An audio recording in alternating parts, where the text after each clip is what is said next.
maintenance tayo ng ating Aerox. Kasi alam niyo naman, long weekend ngayon, dapat condition ng ating mga motor. So magsi-CVT cleaning tayo, magpapalit tayo ng oil, gear oil, tapos coolant. Check na rin natin yung mga brake pads kung okay pa ba.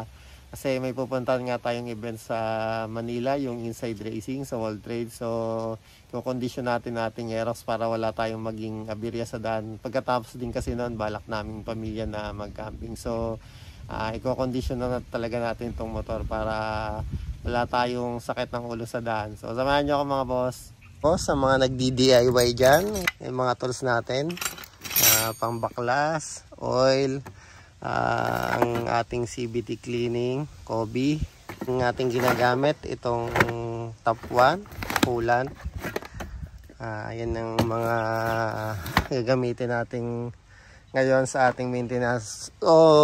May power tools din ako dito, impact wrench natin na para madaling magpaklas ng CVT. Basta mga boss, pwede na tayo ng paglilinis. Dito muna tayo sa side na to mga boss. Tanggalin ko muna yung X na yan. Tapos yung ating pipe, itong cover ng radiator. Kasi lilinisin ko din yung radiator pan. Kasabay na rin kasi yung drain nga natin ng coolant. Yung reservoir nandun kasi. Kaya tatanggalin natin. So dito muna tayo magsisimula sa side na to mga boss.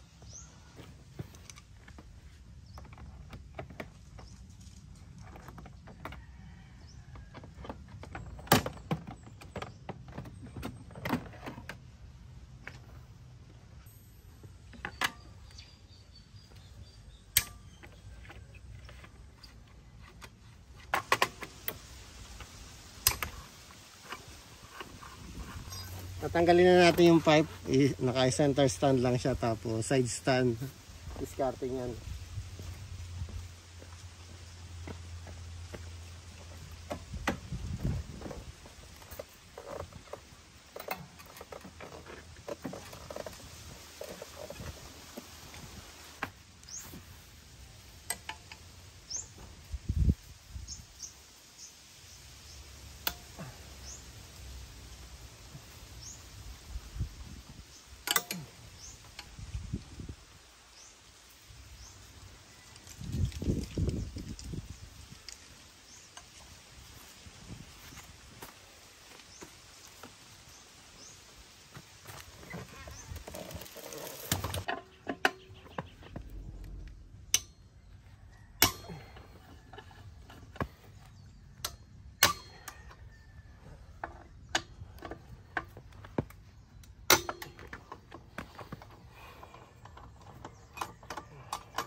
So ready lang kayo ng pansalak mga boss. Sa kabilang side natin siya babaklasin yung pinaka drain plug ng ating oil. Sa kabilang side ako nagbabaklas.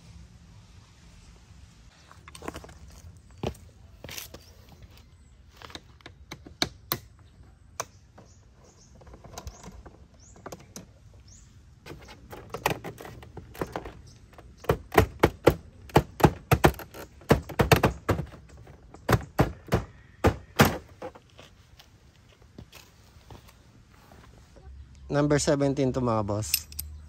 Mano lang din tayo sa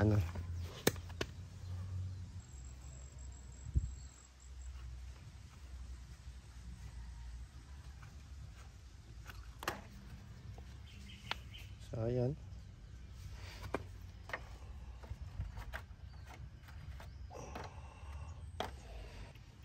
Okay pa naman yung oil niya. Pa rin. Wala pa rin So papabayaan lang nating i-drain. Gear oil naman tayo mga boss.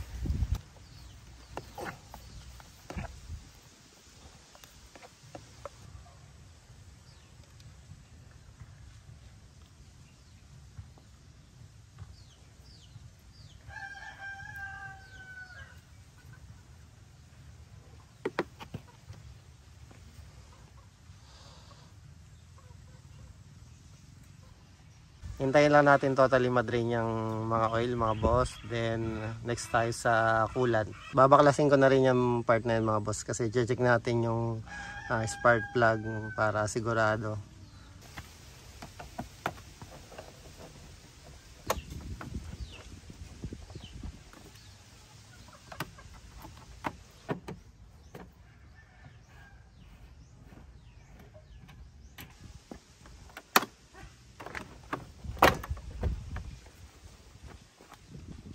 Ito rin pala boss, simple hack lang to.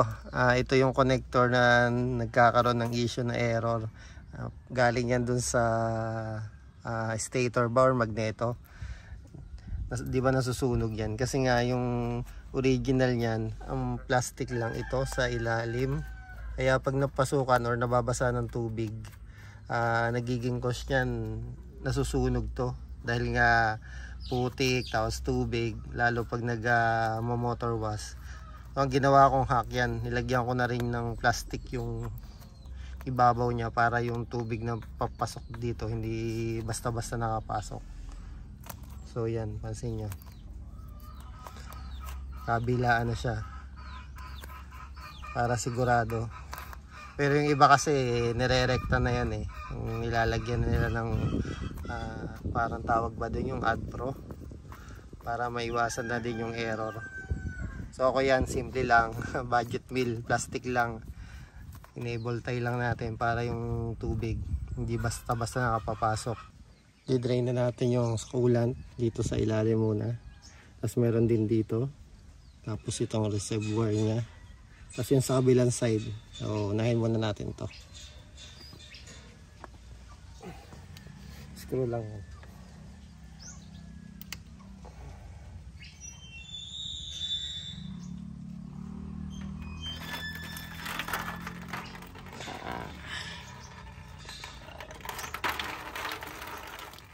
So number 8 to para dito.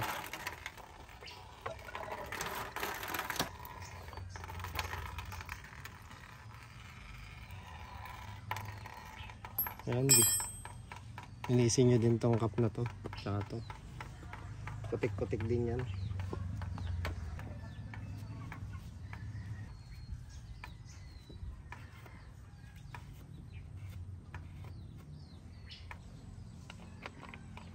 Ilig lang natin para hindi mapasukan ng ibang dumi. Ayan, pabayaan lang natin tumutulo yun.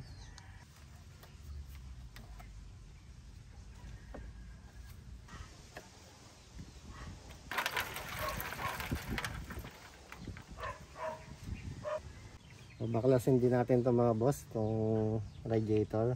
Pakita ko sa inyo yung ganito nating radiator pan.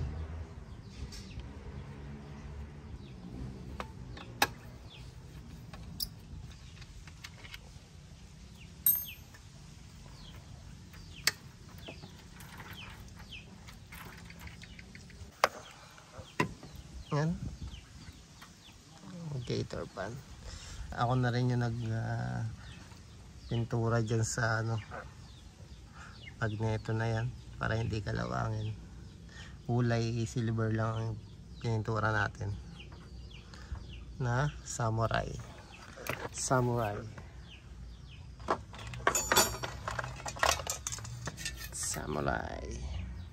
high temp ng samurai. Wala kasing black eh, kaya yan na lang, okay naman yan. Drain plug din to mga boss, ito sa coolant.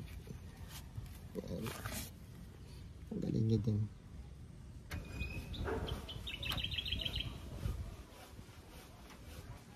Ito naman yung sa kabilang side, yung may arrow na yan.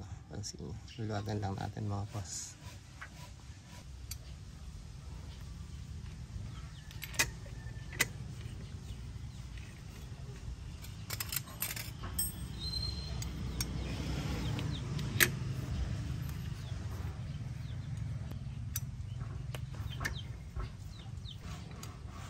Yan, habang dinedrain natin mga boss yung ating oil. Diba sabi ko sa inyo dati, nagpalit din ako ng tawag yan, ignition coil. ng pitch bike kasabay nung UMA na spark plug. So babaklasin natin, check natin kasi nung nagpalit ako ng spark plug around, kung hindi ako nagkakamali, nasa 9 or 10 odo na ako nagpalit ako niyan So check natin yung spark plug kung ano na condition niya. Baklasin lang natin saglit mga boss. Sisikwatin lang natin ito mga boss kasi medyo tight ang pesto nitong spark plug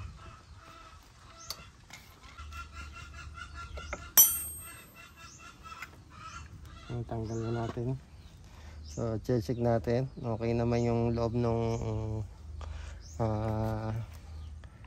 cap ng spark plug. Ayan. Babaklasin na natin yung spark plug. Ito nga ba yung sukat? Yung mahabang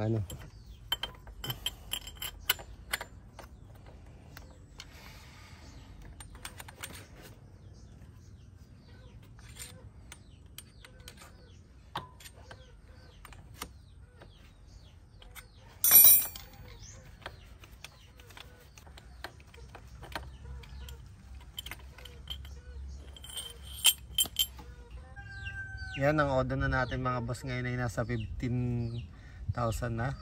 Nagpalit tayo nito ay around 9 or 10k odo. So ito na yung condition ngayon ng ng spark plug na UMA Racing. Ayan yung code niya.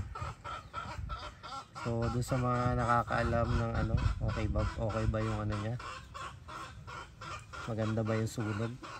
Yan mga boss, nalinis na natin. Babalik na natin to. Kakamayin muna natin para sigurado. Saka natin gagamitan ng tools. Nakabit na natin. Saka natin iikot.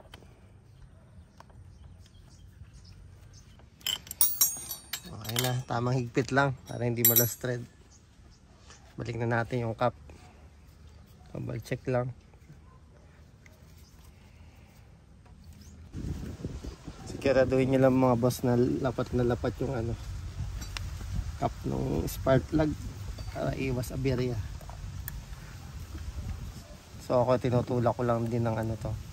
Mararamdaman mo naman parang pag sumikip na dun sa cap. Yan, masikip na. Sure na yan. Linisin nyo lang ito mga boss, yung sa drain plug nung natin kasi may mga metal dyan sa loob tsaka ito linisin natin bago natin balik. Pag maglilinis pala kayo mga boss gamit tong Kobe, medyo matapang siya, kayo mag rubber glove kayo, napakatapang kasi nito, sakit sa balat.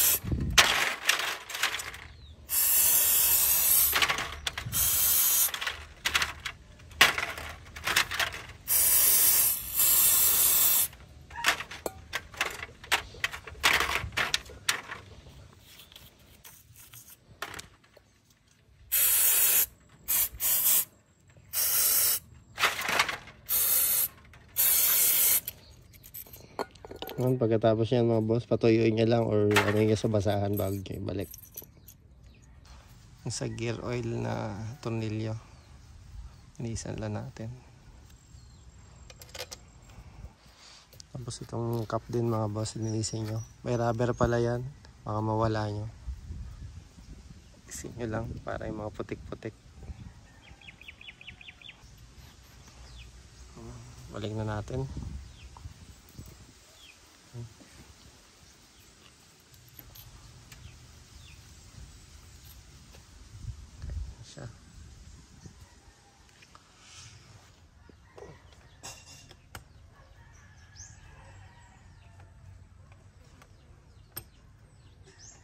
Next naman natin mga boss, itong drum brake, babaklasin natin.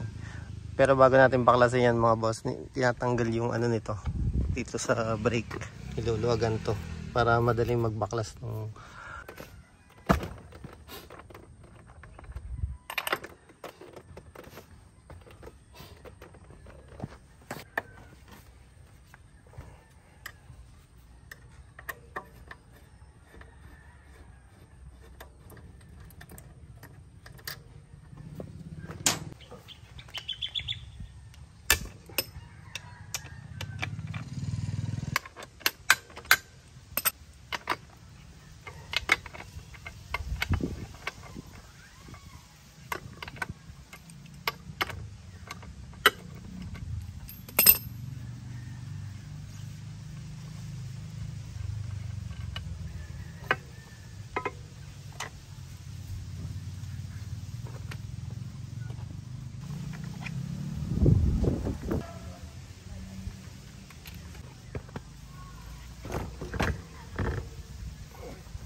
mga boss, yung mga ano.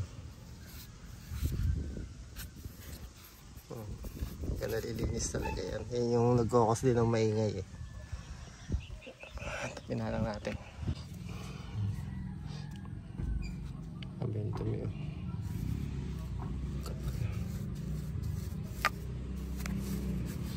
Talaga nalilinis yun. Saka natin ngayon spray yan ng ano, CVT cleaner para sigurado.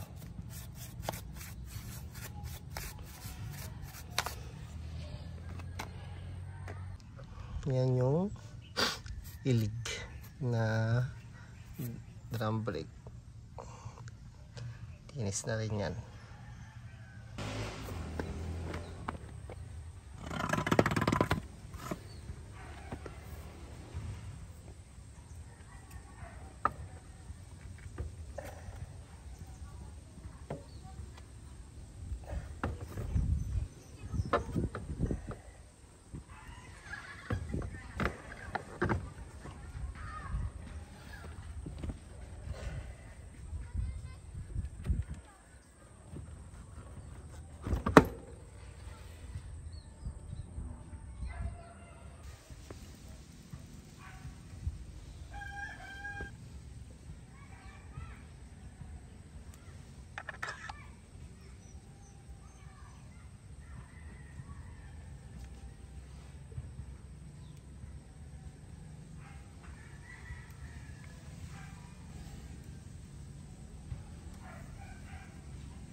pa naman.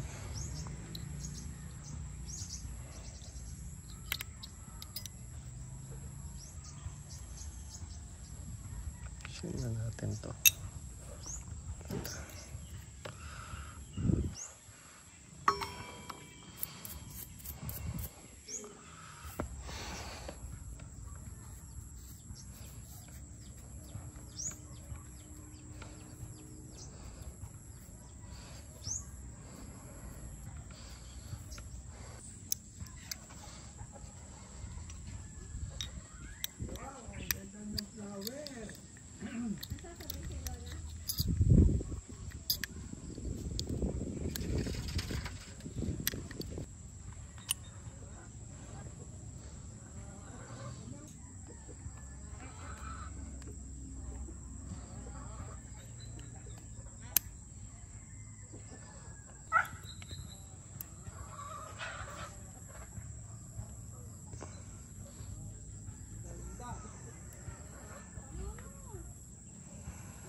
ating liquid moly.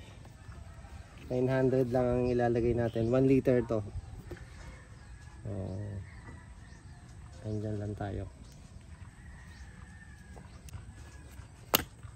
May hose na rin to. Kung gusto nyo diretso na, pwede naman diretso na para hindi, kung wala kayong ganito, diretso na natin.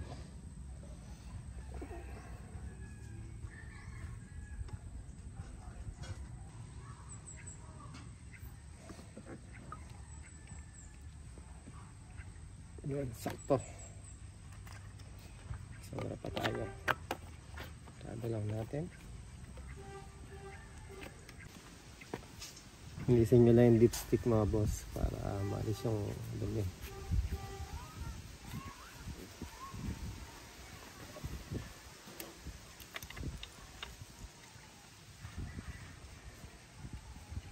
Ang tight lang.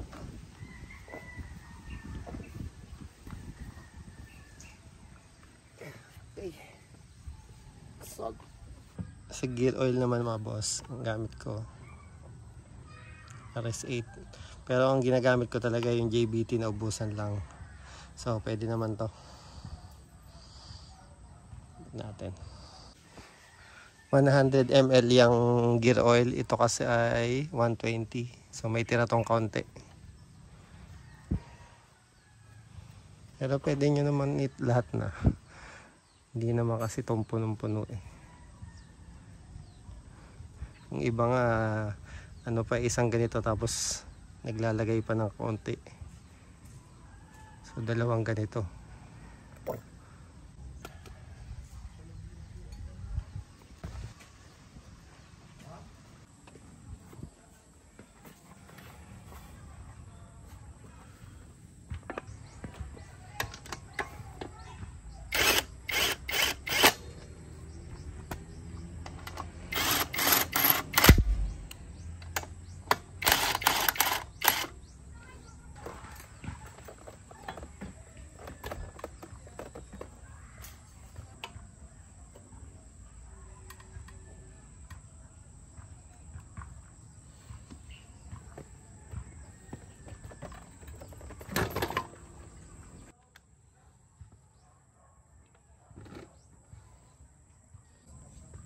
Yan mga boss, pag ano pala kayo, nag totally drain kayo ng coolant, tapos nagpalit kayo, pag pinaandar nyo tong motor, pabayaan nyo lang nakabukas para yung hangin na sobra or yung nasa loob matanggal, lumabas. So papaandarin lang natin.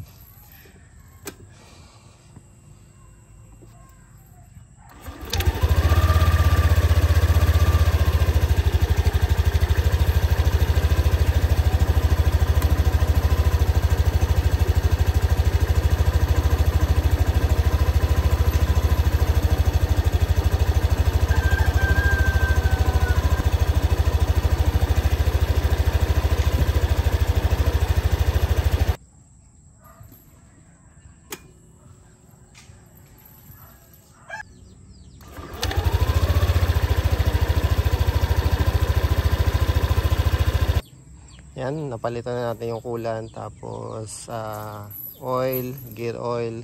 I-reset na natin yung oil para mag back to 00 tayo. So yan yung oil. Itong press lang doon. Yan, isang press pa. Yan, 0 na siya. So susunod natin dyan ay siguro ang palitan natin ay belt. Siguro mga sa 20k magpapalit na tayo ng belt. Pero check din natin bukas yung yung sa CVT kasi bukas na natin tutuloy. May gagawin pa kasi ako. So, bukas ulit. Dito na tayo mga boss, hindi tayo natapos kahapon ng paglilinis sa ating Aerox. Pero nakapagpalit na tayo ng oil, coolant, na-check na rin natin yung drum brakes at saka itong front brake. So CVT cleaning tayo. Unahin muna nating tanggalin tong air filter ng ating Aerox. Ang gamit pala natin dito mga boss na air filter ay ang JBT, yung high flow. Check natin kung okay pa ba. Hindi pa ba siya marumi?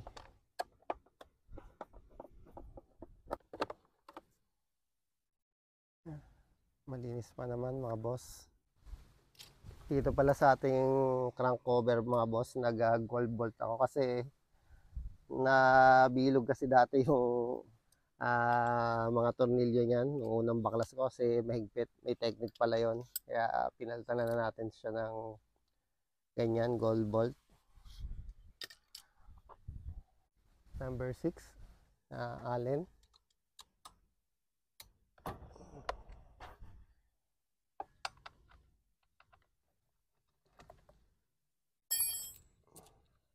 Yan. Yayamanin. So yan, napakadumi. Yan, lilinisin natin yan. Ito pa rin ang gamit natin mga boss. Mano.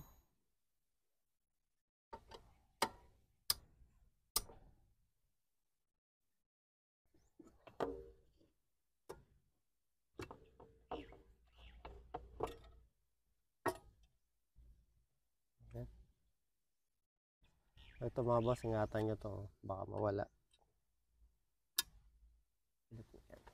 Yan mga boss, ito pala yung ating pina-regroove na bell sa Keyworks. Yan sa may Cuenca, Batangas.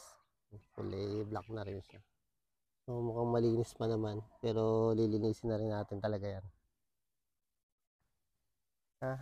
Yan mga boss, gagamit na tayong power tools pagbabaklas nito. Kapon kasi nalobat to sa tagal na naka-stock. So nung nagbaklas tayo doon sa kabila, puro mano-mano. Pero okay lang naman sa akin yun. At least iwas nga yung nalolos thread. Pero ito ngayon, CVT, ito gagamitin natin. Dito sa bell, ito number 24 ang ating pambaklas.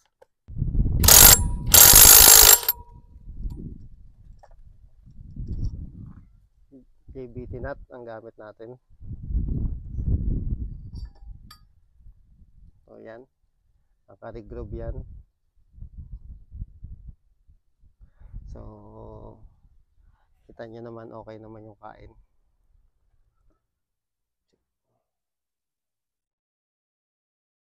Stock clutch pala yan, clutch lining stock. So kasi nyo okay naman, pero bala ko magpalit kasi dyan mga boss. May ino-order lang ako na clutch lining, kaso ang hirap maghanap ng stock. Yun yung Daytona na clutch lining, laging out of stock yung pang Aerox. Pero bala kong palitan nun dahil medyo ano yun malapad tsaka makapal, tawag doon yung mahaba siya. So update ko kayo pag nagpalit tayo nun. Pero ito, ganda yung kain niya, malinis, iwas ang dragging. Sa drive phase naman mga boss, number 17.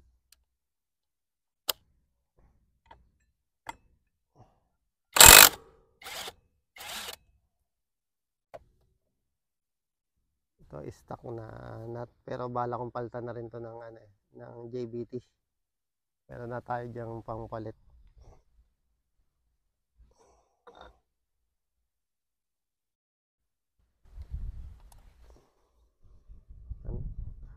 Yan yung kain, halos hindi sa stock, hindi mo umaakyat. Siguro sa susunod na upgrade natin, subok tayo ng ibang set. Ito pala washer, magic washer.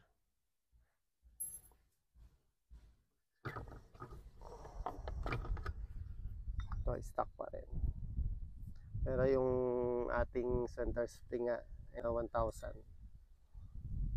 Malinis pa naman. Ayan.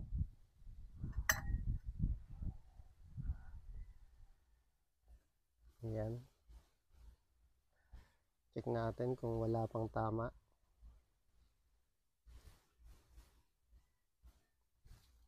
Ay pa naman.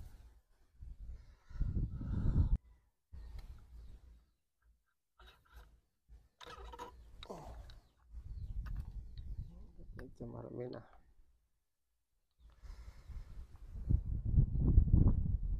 So, linis na tayo mga boss.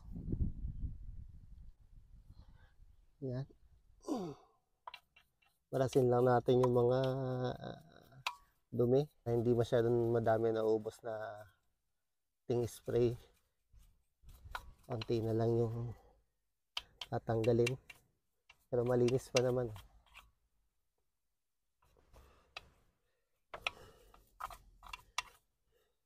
Pag nag-spray pala kayo nito mga boss, medyo matapang nga tong Kobe. Iwasan nyo na lang tong mga rubber gasket na yan. Para may iwasan yung nag-expand. At maaari doon lang sa marumi.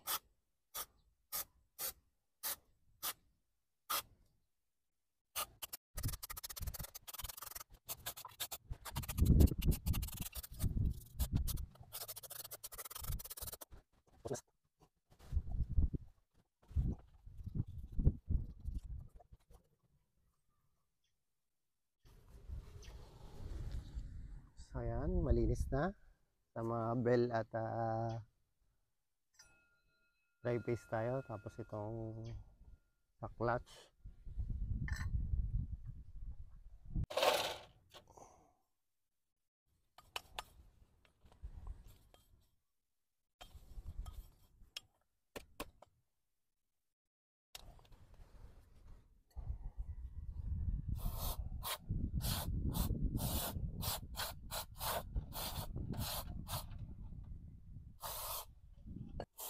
Nisprayan ko lang pala ito mga boss para matanggal yung itim. Bala kong sprayan ng silver.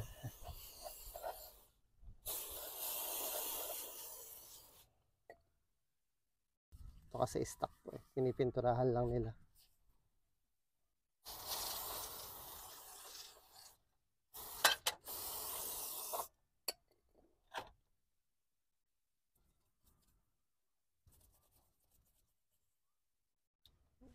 Yung rampa ng belt hindi sumasagad. Sa stock yan.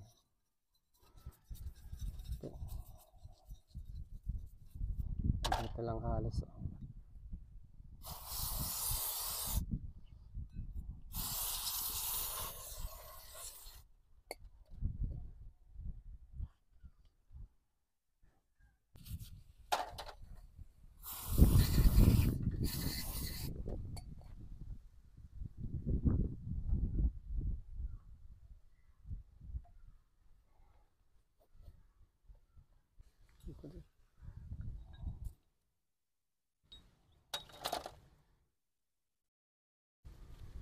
Sikip pa naman. Yung isa medyo na, pero pa rin naman. Yung bola pala nito, nagpalit ako nung nakaraan. Stock pa rin sa Yamaha. So double check lang natin. Kung walang kanto. Goods pa. Okay. This lang.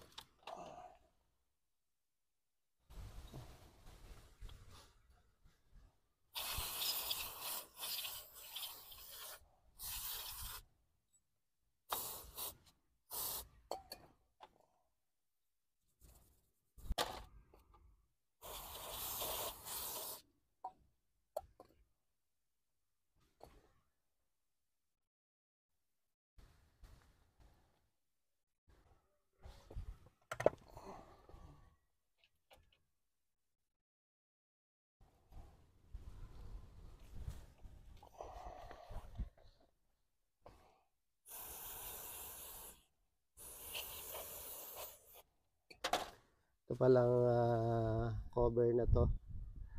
Kinaskas ko na to para hindi nagkakakanto yung bola. Kasi pag sumagad yan, tas matalim, nagkakakanto yung bola para iwas kanto.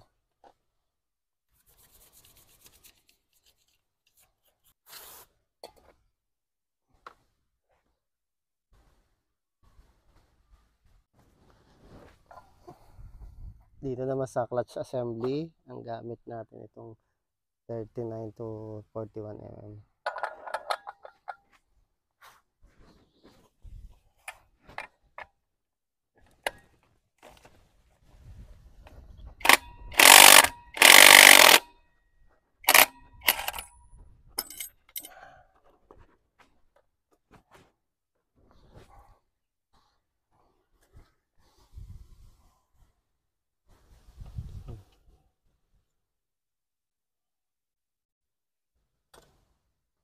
Yung center spring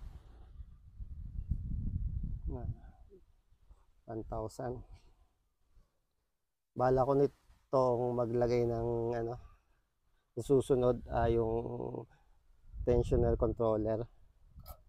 So sa susunod na update natin, upgrade, dagdag, tingnan natin kung anong magiging effect. Ayan.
Yun pala mga boss, yung rubber dito tanggalin nyo pag nag-i-spray kayo ng yan, mga cleaner, kasi matapang. Ito, ingatan nyo na lang, iwas na lang.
Yan mga boss, siguraduhin nyo lang nakalapat yung mga lock nito. Kasi minsan hindi siya nakaano dun sa release. Babalik.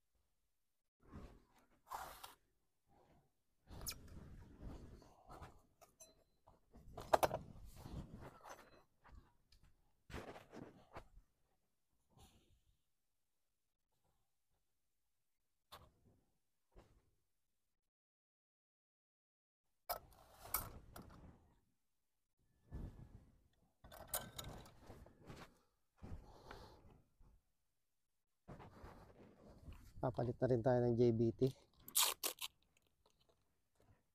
sa ating ano.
Yan mga boss, natapos na tayo sa ating paglilinis ng CVT. Na-check na natin lahat, okay naman, wala naman tayo naging error. So yan, sasarado lang natin yan, tapos lilinisin natin para malinis lakad natin.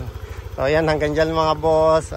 Long weekend ngayon, ingat sa mga ride natin, lagi ingat sa pagmamaneho. Hanggang dyan mga boss, maraming salamat.